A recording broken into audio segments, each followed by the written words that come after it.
प्रसन्नवदनं ध्यायेत् सर्वविघ्नोपशान्तये எங்கள் ஓங்கார பொருளே எமை நீங்காதும் அருளே முழு முதலாகும் ஒளியே மலர் தூவினாள் போற்றுவோம். விக்ன விநாயகனே சரணம் விக்ன விநாயகனே. எங்கள் ஓங்கார பொருளே எமை நீங்காதும் அருளே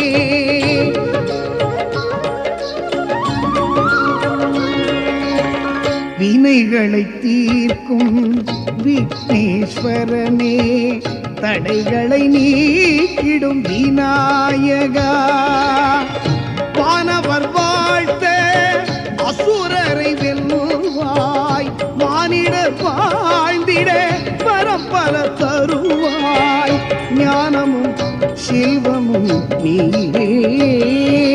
ஜெய் ஜெய் கணபதி ஜெய் ஜெய் கணபதி ஜெய் ஜெய் கணபதி ஜெய் ஜெய் கணபதி. ஓங்கார பொருளே எமை நீங்காதும் அருளே முழு முதலாகும் ஒளியே மலர் தூவினாள் போற்றுவோம். விக்ன விநாயகனே சரணம் விக்ன விநாயகனே. எங்கள் ஓங்கார பொருளே எமை நீங்காதும் அருளே.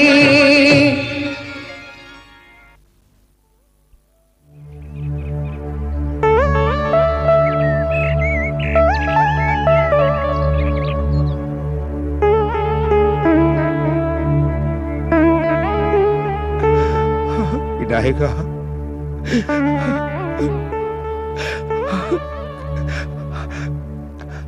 ஐங்கர பெருமானே ஆனைமுக கடவுளே இறைவனின் பெருமையை நினைத்துக் கொண்டிருந்த நான் பொருளை பொருட்படுத்த தவறிவிட்டேன். எனக்கு இந்த பெருமை அந்தஸ்து எல்லாம் தந்தவன் நீதானே.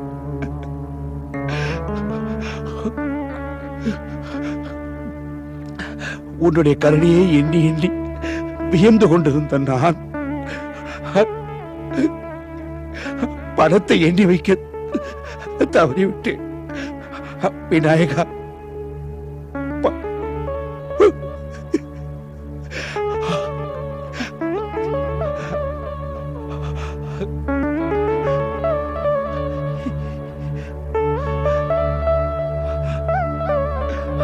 அதற்காக எனக்கு இத்தனை பழியா?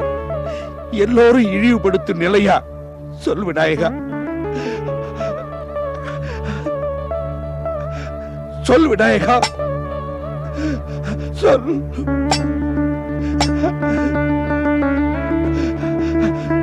சொல் விநாயகா, சொல்.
அம்மா. என்னம்மா? தந்தையார் கோவிலுக்கு சென்று வெகு நேரமாகிவிட்டதே. உண்மைதானம்மா? நான் சென்று பார்த்து வரவா? வேண்டாம். ஏன்? நம்மை கண்டால் அவரது துன்பம் மேலும் அதிகமாகும். அப்படி என்றால் என்ன செய்வது? எதுவும் செய்ய முடியாது. தந்தையார் ஒருவேளை பைத்தியக்காரி. 20 ஆண்டுகள் நான் அவருடன் வாழ்ந்திருக்கிறேன். அவரை பற்றி எனக்கு தெரியாதா என்ன? தற்கொலை செய்து கொள்ளும் அளவிற்கு அவர் ஒன்றும் கோழை அல்ல. உயிரை விடுவதே மேல் என்று சொல்லிவிட்டு போனாரேம்மா. தன் நேர்மையை சந்தேகித்தார்களே என்ற வேதனையில் ஏற்பட்ட குமுறல் அது. சத்திய நெறியில் இருக்கும் ஒவ்வொரு உத்தமருக்கும் நியாயமாக தோன்றும் ஆவேசம் அது. பதட்டம் தணிந்ததும் நிதானமாக உள்ளம் உருக இறைவனை பிரார்த்தனை செய்வார். அவர் வணங்கும் விநாயகர் அவர் இதயத்தில் விஜயம் செய்து அவருக்கு வழிகாட்டுவார்.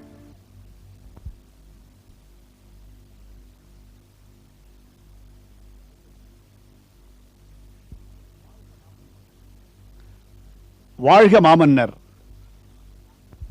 வாருங்கள். தாங்கள் கணக்கப்பிள்ளை. யாருடைய கணக்கு பிள்ளை? தங்கள் அமைச்சர் அனிருத்தருடைய கணக்கப்பிள்ளை. என்ன, இதுவரை நான் உங்களை பார்த்ததே இல்லையே. ஆனால் நான் தான் தங்களை பார்த்து கொண்டே இருக்கிறேனே. அதெப்படி? திருக்கோயிலின் முகப்பிலேயே அமர்ந்து கொண்டிருக்கும் எனக்கு அங்கு வருகின்றவர்களை தெரியாதா என்ன? அமைச்சர் ஏன் வரவில்லை? பல மாத கணக்குகளை தேட வேண்டியிருக்கிறது அல்லவா? முதல் பகுதி கணக்குகளை என்னிடம் கொடுத்து அனுப்பிவிட்டு அடுத்த பகுதி கணக்குகளை வரிசைப்படுத்திக் கொண்டிருக்கிறார். விரைவில் வந்து விடுவார். தங்களை பார்த்தால் கணக்கு எழுதுபவராக தோன்றவில்லையே. ஒருவருடைய தோற்றத்தை பார்த்து அவருடைய ஆற்றலை கணக்கிட முடியாது. யாருடைய கணக்கு யாரிடம் இருக்கிறது என்று யாருக்கு தெரியும்? இதற்கு முன் வேறு யாரிடமாவது கணக்கு எழுதிய அனுபவம் உண்டா? என்னை நம்பிய எவருடைய கணக்கும் இதுவரை தவறாக போனதில்லை. ஆனால் என் கணக்கில் உள்ள எவருடைய கணக்கையாவது யாராவது குழப்ப நினைத்தால் அவர்களுடைய கணக்கை நான் குழப்பாமல் விட்டதில்லை. கணக்குகளில் எத்தனை வகை இருக்கிறது என்றாவது உமக்கு தெரியுமா? ஒருவர் செய்யும் பாவம் புண்ணியம் இரண்டையும் கூட்டி பார்த்து அதிலுள்ள நிறை குறைகளை கழித்து பார்த்து அதன் பின் இருவினை பயன்களை பெருக்கி பார்த்து இவருக்கு இதுதான் மிச்சம் என்று வகுத்து சொல்லிவிடலாம். ஆஹா, அருமை அருமை. எளிய கணக்கை கொண்டே அரிய தத்துவத்தை கூறிவிட்டீர்கள். புண்ணிய கணக்கு என்பவை எவை? மிகுந்த உயரமான திருக்கோயில்கள் கட்டுதல், மிகுந்த ஆழமான பள்ளமான திருக்குளங்கள் வெட்டுதல், நீளமான சாலைகள் அமைத்தல், அகலமான அன்னச்சத்திரங்கள் கட்டுதல். இவை மட்டுமல்ல, அறம், பொருள், இன்பம், வீடு எனும் 4 சதுரத்துக்குள் வாழ்க்கை நெறிமுறைகளை அமைத்து கட்டுப்பாடு எனும் வட்டத்துக்குள் வாழ்க்கையை அமைத்துக் கொள்ளுதல். இவையே புண்ணிய கணக்குகள். பாவ கணக்குகள்? கள்ளுண்ணுதல், சூதாடல், பிறர் பொருளை கவருதல், பிறர் மனை நோக்குதல், பொய் சொல்லுதல், புறங்கூறல். இவையெல்லாம் பாவ கணக்குகள். இதெல்லாம் தங்களுக்கு தெரியாதா வீரமல்லரே? புறம் கூறுதல் பற்றி என்னிடம் ஏன் கூறுகிறீர்கள்? நான் ஒன்றும் அப்படி சொன்னதில்லையே. பார்த்திபேந்திரர் சொன்னதாகவே இருக்கட்டும். பக்கத்தில் இருக்கும் தங்களுக்கும் பங்குண்டல்லவா? அது சக்கரவர்த்தி அவர்களே, இந்த கணக்க பிள்ளை எதற்காக வந்தாரோ அதை விடுத்து வேறு எதையோ பேசிக் கொண்டிருக்கிறார். மன்னவா, நான் கொண்டு வந்த கணக்குகளை சரிபார்க்கும் முன்பே நான் கணக்கப்பிள்ளைதானா என்ற சந்தேகத்தை ஏற்படுத்தி விட்டார்கள் இவர்கள். உள்ளும் புறமும் தூய்மையுடன் அல்லும் பகலும் அயராது பாடுபட்ட அமைச்சரையே சந்தேகிக்கிறார்கள். அவரது கணக்கு பிள்ளை நானாவது சந்தேகத்திற்கு அப்பாற்பட்டவனாக இருக்க வேண்டும் அல்லவா? அதற்காகத்தான் இவ்வளவு தூரம் சொன்னேன். அமைச்சரை பற்றி எமக்கு எந்தவித சந்தேகமும் இல்லை. மாபெரும் சோழேச்சரம் ஆலயத்தையும் அதைச் சுற்றி மகத்தான நகரத்தையும் உருவாக்கியதில் எவ்வளவு செலவாயிற்று என்ற கணக்கை அறிந்து கொள்வது அவசியம் இல்லையா? அதற்காகத்தான் கேட்டேன். அதனால்தான் இந்த கணக்குகளை நான் கொண்டு வந்தேன். இவை அனைத்தும் சோழபுரம் உருவான கணக்குகளின் சுவடிகள் தான். எத்துநூல் வாங்கியது முதல் திருக்கோயில் எழுப்பப்பட்டது வரை எல்லா கணக்குகளும் விரிவாக இதில் இருக்கின்றன. இவையெல்லாம் ஒரு பகுதிதான். மற்ற பகுதிகளை அமைச்சர் எடுத்து வருகிறார். மன்னர் அமர்ந்து கேட்பதாக இருந்தால் இல்லை. இவை அனைத்தையும் கேட்க வேண்டும் என்றால் அரசு பணி தொடர்ந்து கொண்டிருக்கும் போது இதற்கெல்லாம் நேரம் 1-2 சொன்னால். எத்துநூல் வாங்கியது முதல் என்கிறீர்களே, அப்படி என்றால்? கட்டிடக்கலையின் அடிப்படை நூலே அதுதான். கட்டிய சுவர்களின் மட்டம் பார்க்கும் அளவு நூல் அது. நல்லது, நீங்கள் கணக்கை சொல்லலாம்.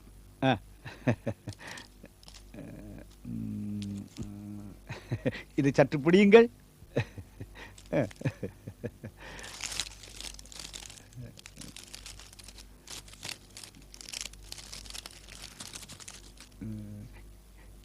எத்து நூல் 80 லட்சம். பிறகு போதும் போதும்.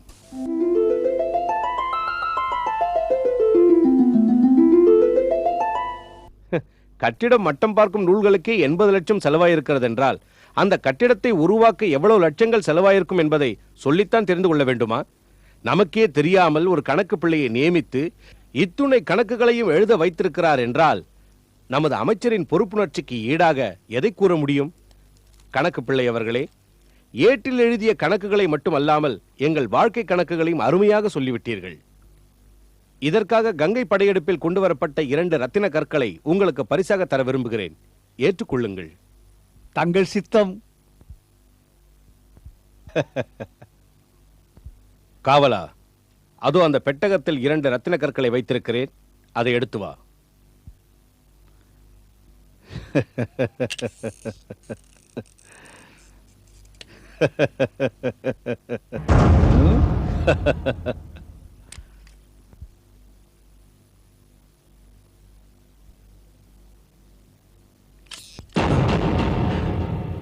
விலை உயர்ந்த ரத்தின கற்களை காணவில்லையே.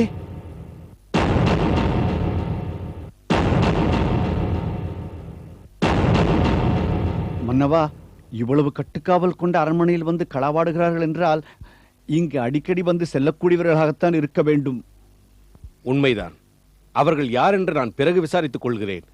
தங்களுக்கு வேறு ரத்தினங்களை வேண்டியதில்லை மன்னா. தாங்கள் விரும்பினால் அந்த ரத்தினங்களையே எனக்கு தர முடியும்.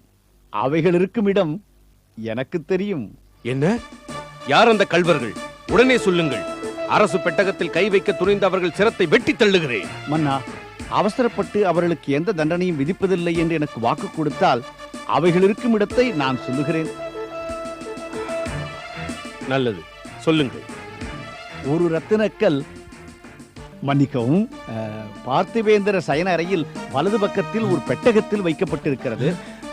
மற்றொன்று வீரமல்லரின் தனி அறையில் ஒரு மாடத்தில் வைக்கப்பட்டிருக்கிறது. இல்லை இல்லை, இது அபாண்டம். வீணாக சுமத்தப்பட்ட பழி. நான் அந்த கற்களை பார்த்தது கூட இல்லை. அவை எப்படி இருக்கும் என்று கூட எங்களுக்கு தெரியாது. ஏன் இவ்வளவு சந்தேகம்? வழக்கம் போல் பரிசோதனை பண்ணி பார்த்தால் தெரிகிறது. அரசே, நாங்களே நேரில் சென்று அதெப்படி சம்பந்தப்பட்டவர்களே அங்கு சென்றால் அந்த ரத்தன கற்கள் வேறெங்காவது சென்று விட வாய்ப்பு இருக்கிறது அல்லவா? அதுவும் சரிதான். யாரெங்கே? உடனே கணக்கு பிள்ளை சொன்ன இடங்களை சோதனை செய்யுங்கள்.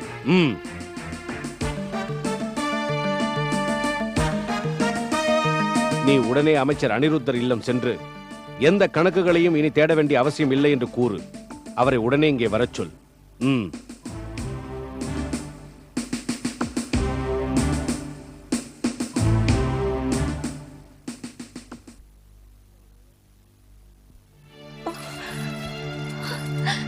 தந்தையே! சுவாமி, சுவாமி! நீங்களா? தாங்கள் இங்கு இப்படி இருக்கும்போது எங்களால் அங்கு எப்படி நிம்மதியாக இருக்க முடியும்? வானதி தங்களுக்கு என்ன நேருமோ என்று தவித்த போது ஏதும் ஆகாது என்று அவளுக்கு ஆறுதல் கூறினேன். ஆனால் என் மனதிற்கு அப்படி கூற இயலவில்லை. அதனால் தான் ஓடி வந்தோம். ஆம் தந்தையே, ஆத்ம சமர்ப்பணம் என்று கூறினீர்களே, ஏதேனும் நடந்து விடுமோ என்று தவித்து ஓடி வந்தோம். பிள்ளையாரப்பா,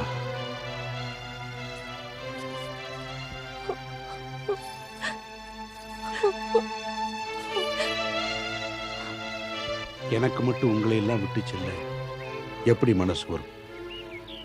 இருந்தாலும் இந்த சோதனையிலிருந்து நான் எப்படி மீளப் போறேன் என்று எனக்கு புரியவில்லையே. சுவாமி, சோதனைகள் இல்லாமல் சாதனைகள் இல்லை என்பது தாங்கள் அறியாததா? அஸ்தமனத்திற்கு பின் உதயம் என்பது தங்களுக்கு தெரியாதா? தந்தையே, துளையிட்ட பின்புதான் மூங்கில் புல்லாங்குழலாக இசைக்கிறது, சுடப்பட்ட தங்கம்தான் ஆபரணங்களாக மாறுகிறது என்றெல்லாம் நீங்கள் தானே என்னிடம் கூறினீர்கள். உண்மைதான். இறைவன் இப்படிப்பட்ட சோதனைகளை தருவதன் மூலம் எதை உணர்த்த பார்க்கிறேன் என்று எனக்கு புரியவில்லையே. அவருடைய சோதனைகளை தாங்கும் சக்தி எனக்கு ஏது? சுவாமி, தான் பெற்ற பிள்ளையையே அறுத்து பிள்ளைக்கறி செய்து தர வேண்டும் என்று பரமன் கேட்டானே, அதை விடவா இது பெரிய சோதனை என்று தாங்கள் நினைக்கிறீர்கள்? தன்னருள் பெற்ற காளிதாசனையே சிறிது நேரம் அவள் ஊமையாக்கி பார்த்தாளே அன்னை பராசக்தி, அதை விடவா இது சோதனை? திலகவதி, என்னை சமாதானப்படுத்துவதற்காக நீ ஏதேதோ கூறுகிறாய். பரஞ்சோதி நரசிம்ம பல்லவனின் தளபதியாக வாதாவி மேல் படையெடுத்துச் சென்ற போது எண்ணற்றவர்களை தன் கரத்தால் வெட்டி வீழ்த்தினான். அப்படிப்பட்டவர் தன் பிள்ளையை வெட்டும் போது அவருடைய மனநிலை எவ்வாறு இருக்கு என்பதை அவனுக்கு தெரிவிப்பதற்காகத்தான் அவனுக்கு அந்த சோதனையை கொடுத்து சிறு தொண்டனாக்கி கொண்டார்.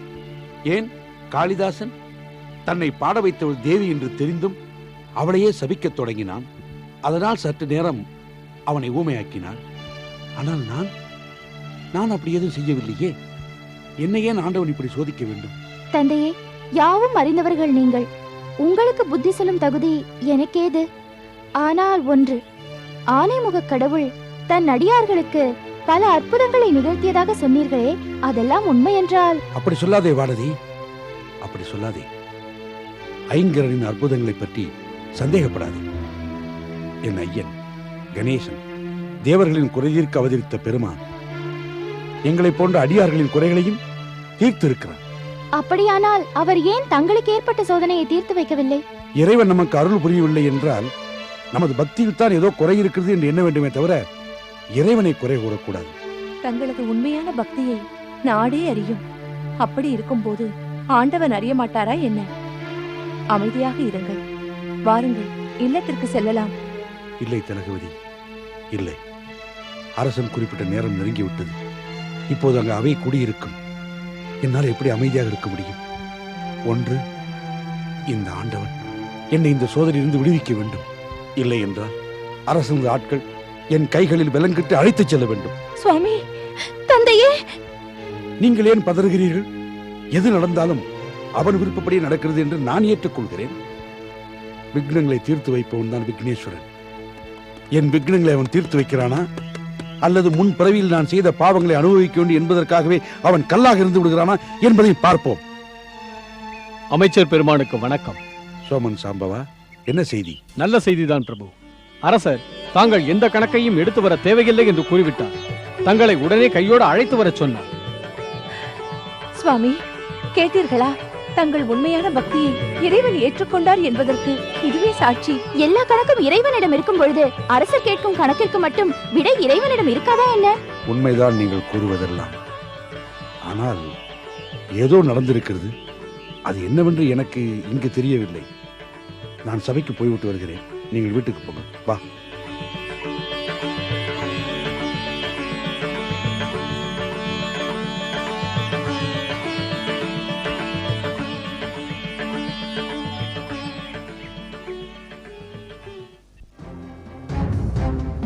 அரசே, இது பார்த்திபேந்தர் இல்லத்திலிருந்து எடுக்கப்பட்டது. இது வீரமல்லர் இல்லத்திலிருந்து எடுக்கப்பட்டது.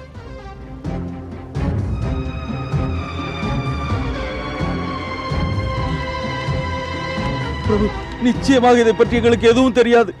இது எப்படி எங்கள் இல்லத்துக்கு வந்ததென்றே புரியவில்லை. போதும், நான் இனி உங்களை நம்ப தயாராக இல்லை.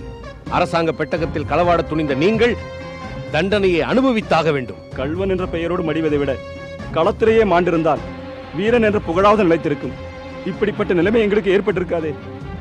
இல்லை இல்லை பிரபு, தாங்களே எங்களை சந்தேகிக்கலாமா? கங்கை படையெடுப்பில் உயிரை பணயம் வைத்து போராடியதற்கு இதுதான் எங்களுக்கு பரிசா? என் முகத்தில் முழிக்காதீர்கள், விலகி போங்கள்.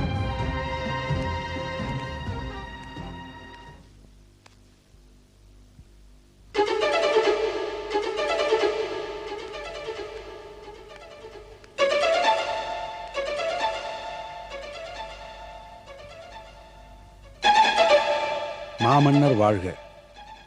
மன்னவா, கோயில் கணக்குகள். அதை உங்கள் கணக்கு பிள்ளை கொண்டு வந்து விட்டார். முதல் கணக்கை அவர் தொட்டு காட்டிய உடனேயே நான் மொத்த கணக்கையும் புரிந்து கொண்டேன். கணக்கு பிள்ளையா? ஆமாம், இதோ இவர் தாங்கள் நியமித்த கணக்கு பிள்ளைதானே? இவர் இவர் ஆம் அமைச்சரே, கோயில் கணக்கு முழுவதையும் பூரணமாக நான் எழுதி வைத்திருக்கிறேன். நீங்கள் சொல்வது எதுவுமே எனக்கு புரியவில்லையே. எனக்கு நன்றாக புரிகிறது. உங்கள் மீது உள்ள பொறாமையால் கோவில் பணத்தை நீங்கள் களவாடியதாக பொய்யுரைத்த இவர்கள்தான் கள்வர்கள். தங்கள் திருட்டுத்தனத்தை மறைக்க உங்கள் மீது பழி சுமத்திய கயவர்கள். சேவகர்களே, இவர்களை கொண்டு சென்று. சற்று பொறுங்கள் மன்னா. எனக்கு கொடுத்த வாக்குறுதியை அதற்குள் மறந்து விட்டீர்களே. இவர்கள் குற்றம்தான் நிரூபணமாகிவிட்டதே, இன்னும் ஏன் தாமதிக்க வேண்டும்? சொல்கிறேன். அந்த புறத்திலிருந்து இந்த பெட்டகத்தை கொண்டு வந்தது யார்? நான் தான். தாங்களே தங்கள் கரத்தால் எடுத்து வந்தீர்கள் இல்லையா? ஆமாம். அதன் பிறகு இங்கு வந்த அவர்கள் இங்கிருந்து இன்னும் போகவில்லை இல்லையா? ஆமாம். இப்படி இருக்க இந்த ரத்தன கற்கள் எப்படி அவர்களால் எடுக்கப்பட்டு அவர்கள் இல்லத்திற்கே சென்றிருக்க முடியும்? தாங்கள் கூறுவதும் உண்மைதான். பின்னர் இது எப்படி நிகழ்ந்தது? திருக்கோயில் பணிக்காக தன்னையே அர்ப்பணித்துக் கொண்ட உத்தமமான மனிதர், அவர் மீதே வீண்பழி சுமத்தினார்களே. இந்த நிலைமை அவர்களுக்கே ஏற்பட்டால்தான் இந்த வேதனையை அவர்கள் உணர்வார்கள். அதற்காகத்தான் அப்படி செய்தேன். அதனால்தான் ரத்தன கற்களை இங்கு மறையும்படி செய்து அவர்கள் இல்லத்திற்கே செல்லும்படி செய்தேன். மன்னா, பெட்டகத்தை இப்பொழுது திறந்து பாருங்கள்.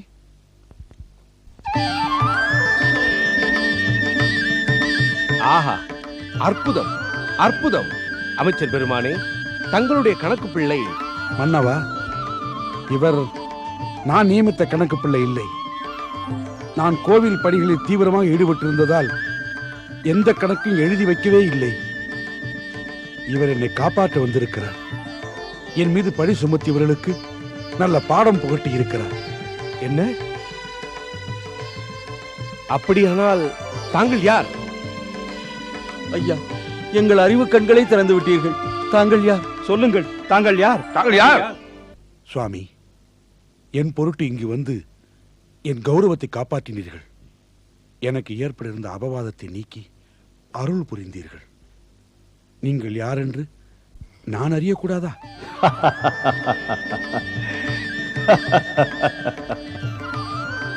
அனிருத்தா, நினைவு தெரிந்த நாள் முதலாக எம்மையே வணங்கிக் கொண்டிருக்கும் உனக்கு கூடவா யாம் யாரென்று புரியவில்லை?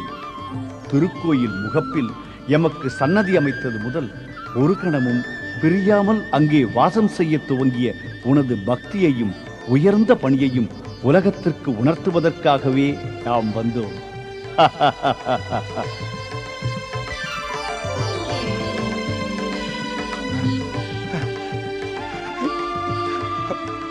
விநாயகா, விநாயகா,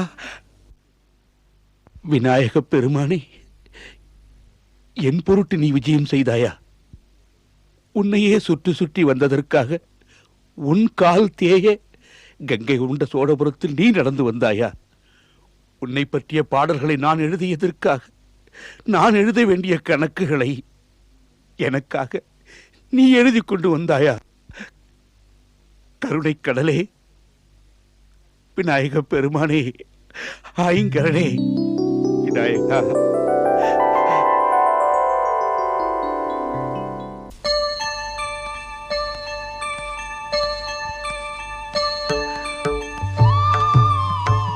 விநாயக பெருமானே,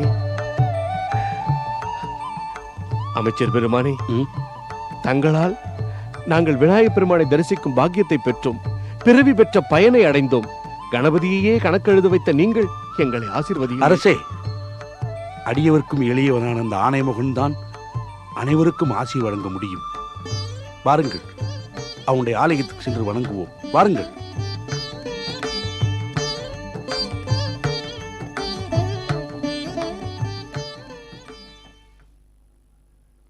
शुक्लाम्बरधरं विष्णुं शशिवर्णं चतुर्भुजं प्रसन्नवदनं ध्यायेत् सर्वविघ्नोपशान्तये.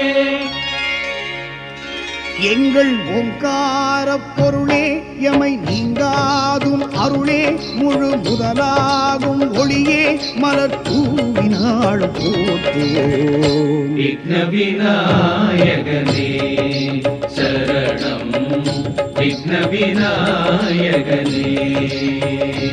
எங்கள் ஓங்கார பொருளே, எமை நீங்காதும் அருளே.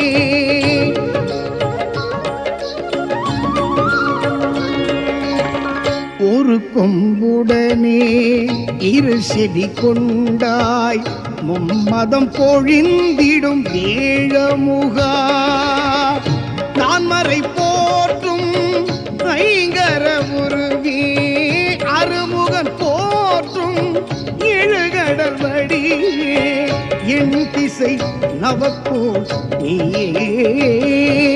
ஜெய் ஜெய் கணபதி ஜெய் ஜெய் கணபதி ஜெய் ஜெய் கணபதி ஜெய் ஜெய் எங்கள் கணபதி. ஓங்கார பொருளே எமை நீங்காதும் அருளே முழு முதலாகும் ஒளியே மலர் தூவினாளும் போற்றுவோம். விக்ன விநாயகனே சரணம் விக்ன விநாயகனே. எங்கள் ஓங்கார பொருளே எமை நீங்கா